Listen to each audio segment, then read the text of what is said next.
and to some degree specifically about the one regular regiment that fights here in this battle, the 39th United States Infantry. Now, I don't really know how much background you all have on the War of 1812, but as you know, it comes into being for a variety of reasons. What we are specifically concerned about here is turmoil on the frontier. And there's a similar situation in the north as what's happening in the south. In the north, we're primarily concerned with the Shawnee tribe and the Confederacy that Tecumseh is trying to build. And what happens here is a direct outcome of that. This year, 2011, 200 years ago in 1811, Tecumseh visits the tribes in the south, hoping to get them working with his northern organization, which will add a lot to the southern boundary of the country. Now, the army that Jackson brings here is a mixed force. In fact, to some degree, it represents very well a frontier, what has become a model frontier force. Predominantly militia, Tennessee militia, but there's a core of regular infantry, regular forces, and that, of course, is the 39th. Now, during the War of 1812, there's still a law in effect, and of course it's been in effect for some years and will continue to be in effect for some years, many decades still. It's called the Militia Act, which means that by law, all men 18 to 45 years of age have to be enrolled in their local militia organization. That means that about 600,000 men are available for military service if the United States calls them into service. These are state flintlock weapons, meaning that a piece of flint is essentially the firing mechanism. When that flint strikes steel, it creates sparks. Sparks fall into a pan which contains a little bit of powder called the priming. You have a small explosion which sends fire into the barrel where the main charge is, and then of course everything goes out the other end. Now, all nations' muskets, they may differ slightly in their details, but essentially they all work the same. And most are what's known as a smooth-bore musket, meaning we just have a pipe. The barrel is a smooth pipe. No grooves or rifling cut into this barrel. It's designed for rapid fire by the standards of the day. And again, an international standard is about 3 shots per minute. That's what most nations will call for as what the average person should be expected to do. Fire 1 shot every 20 seconds. That's what we'll show. Shoulders up. Climb and load. Forward. Pan. Now, one thing to keep in mind. Initially, people are going to learn voice commands for all the movements as well as all the marching movements. But in time, they will also learn a corresponding drum beat for everything. The command to fire will be given not by voice on the battlefield, but by drum. So that's important. On the battlefield, the drum is the primary mode of communication. Handle, cart. Now, this is also a training sequence where every command is given step by step. Cut! Cut! Hey! Fire! Cut! Go! Ram! Ram! Cut!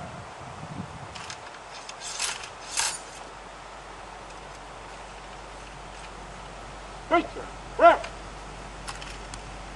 Shoulder up! That's the process of load and fire, of course. Practicing that over and over should ultimately develop a machine. And that's what's important. The individual firing is not really the main thing. It's that battalion or regiment firing. That's the weapon. The tactical unit on the battlefield in this time period is that battalion or regiment. And the names can be used, even though they do have distinct meanings, even here, because of the size of the units, they're basically used interchangeably. Hey, ready! Hey, aim! Fire! In battle, rather than going through all those steps individually, one command, of course, remember, given by drum, but that command is, "My men, load!"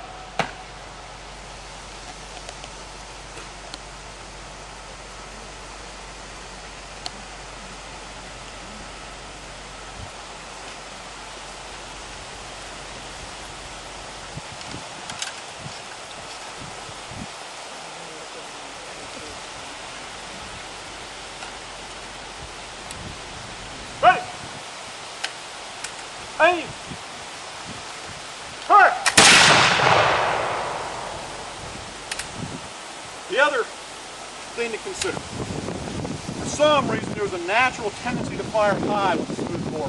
Down to the right, the left is loaded, ready to fire again, and you always have some defensive capability. There's never an opportunity where you're defenseless.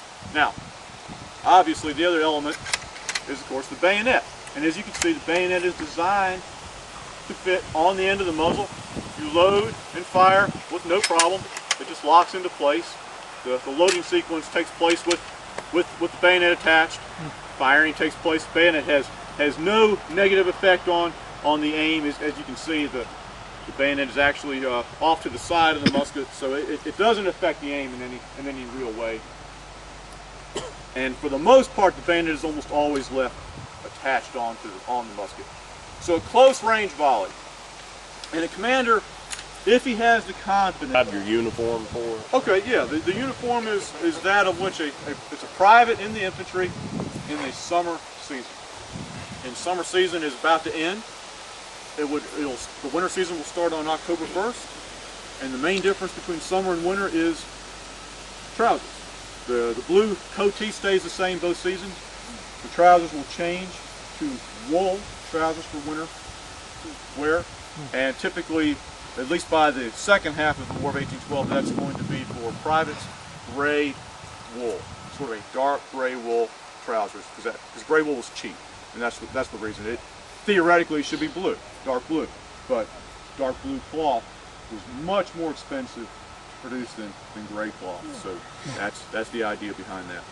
Officers typically are going to wear dark blue trousers or pants for winter season. Now, we know that it's infantry because of color combination. White is the color of the infantry in this time period.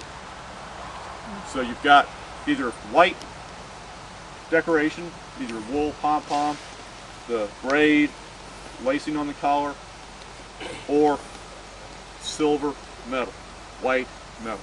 If this was an artillery uniform, everything is identical.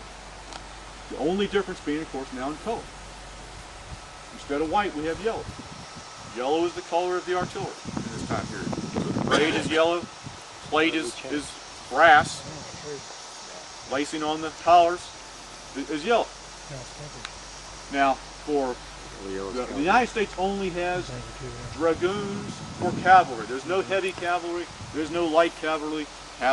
It's only dragoon units. They have about 4 dragoon units. There's very few cavalry actions in this part of the world in this time period because of the nature of North America. It's small. But the uniform for the mounted service, which we're describing dragoons, is so different from land service, foot service, that there's no color distinction. If you see a dragoon uniform, it's just obvious that that person rides a horse, because they wear boots, they have different kinds of pants, their coatee is designed so that they can stay mounted, and it's cut a little different than this. Plus their headgear is completely different. They're armed with a saber and pistols, things like that, and a small carbine. So it's obvious visually what a mounted person wears. Now, we know that my uniform is that of a private because it's essentially stripped bare. It doesn't have any badges of rank. If I was promoted to corporal, I would have, in the infantry, I would have 1 white wool epaulet on the right shoulder. If I was promoted to sergeant, and on through the various sergeant ranks, I'm going to add the 2nd epaulet. So I have 2 epaulets plus a red wool sash. As people know, I now have a sergeant rank. Officer rank is a similar system. Instead of white wool, it's going to be silver with white metal. So the epaulets are silver now instead of white. But little different system in that lieutenant will have 1 epaulet on the left shoulder, lieutenant. Captain will have 1 epaulet on the right shoulder. Field grade officers will have 2 epaulets. 2 epaulets.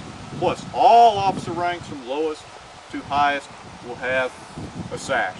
And instead of red wool, it will be essentially a maroon, wine-colored silk sash. So very dark red sash. Again, you see a sash, you know that person is NCO or officer ranks, and and by the other details you can tell, obviously. What so that's the system of ranks at this time period. Chevrons don't exist in the United States Army. They will come in a few years, but they do exist in other nations. It's just that we have not adopted the chevron at this point. Any other questions? There's the Horseshoe Bend.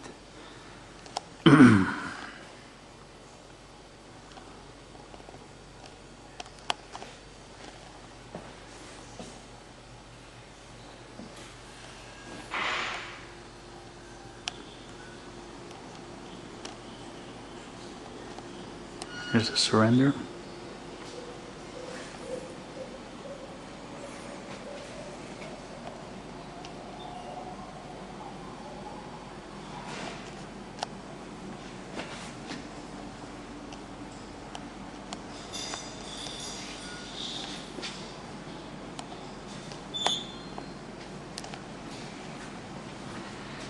Let's see what happened to the creeks.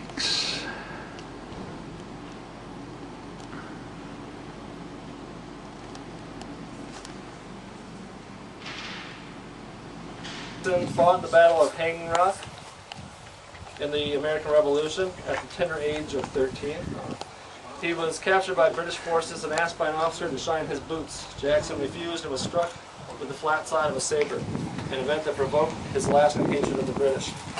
During the War of 1812, Jackson took command of militia forces, but his mission was canceled. While marching back to Tennessee, his soldiers experienced his toughness and dubbed him Old Hickory. In 1814, during the Creek War, Jackson's forces won a crushing victory at Horseshoe Bend on the Tallapoosa River. The Creeks, allies of the British, but lacked an electoral majority.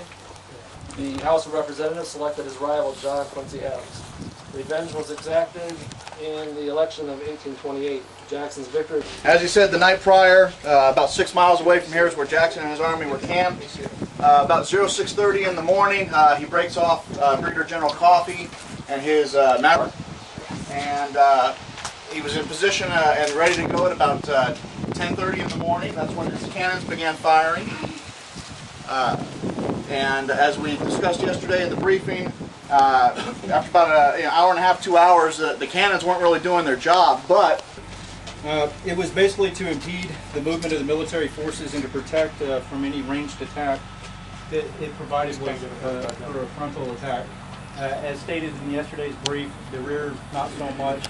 So when the Red Sticks were looking toward the front at the cannons and all of General Jackson's troops, Coffee and the Cherokees and the Low Creek Indians had came in from the rear area, from which it manifested in the breastwork was really astonishing.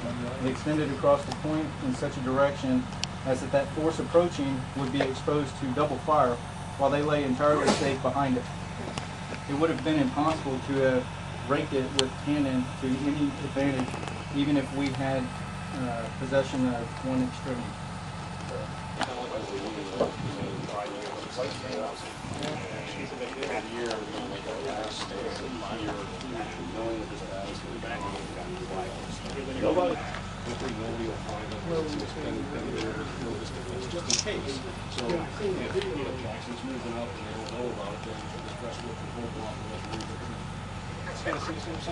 We expect a line of cannonballs to be buried out there. It's the grave of Montgomery. Well, yeah, I mean, if they hit the barricade. If they hit the barricade, if they hit the ground. There's a memorial up here. Okay, ready? Act like you know each other. No envy. Smile. Nice. Very nice. That's where the barricade was. You want the bird? I'll take the bird.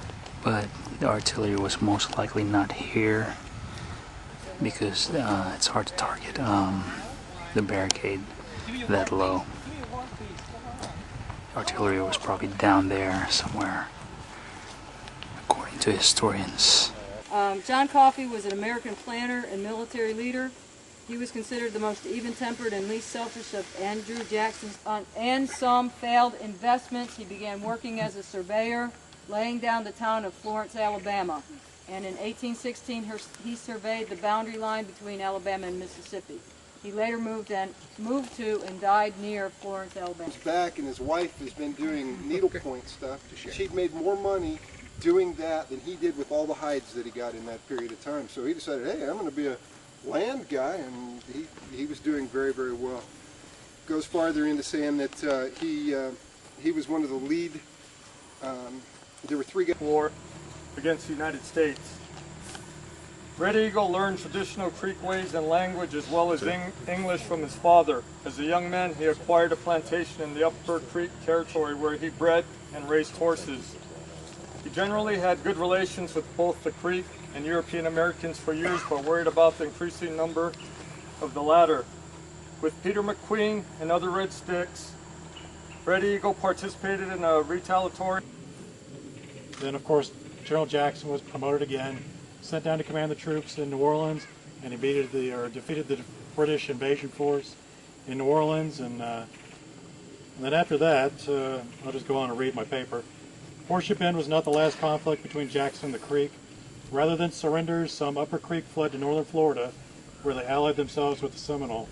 For a brief time, they received weapons from the British, but in 1814, England decided to concentrate on defeating Napoleon and stop sending. The Tallapoosa River right there.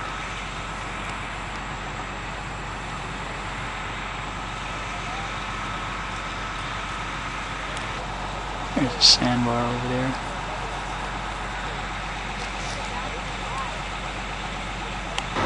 Alright, here's the where the village of Tohopeka used to be.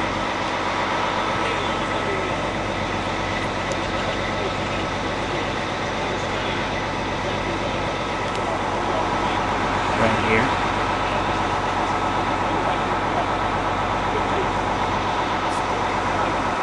And it's near the river over there.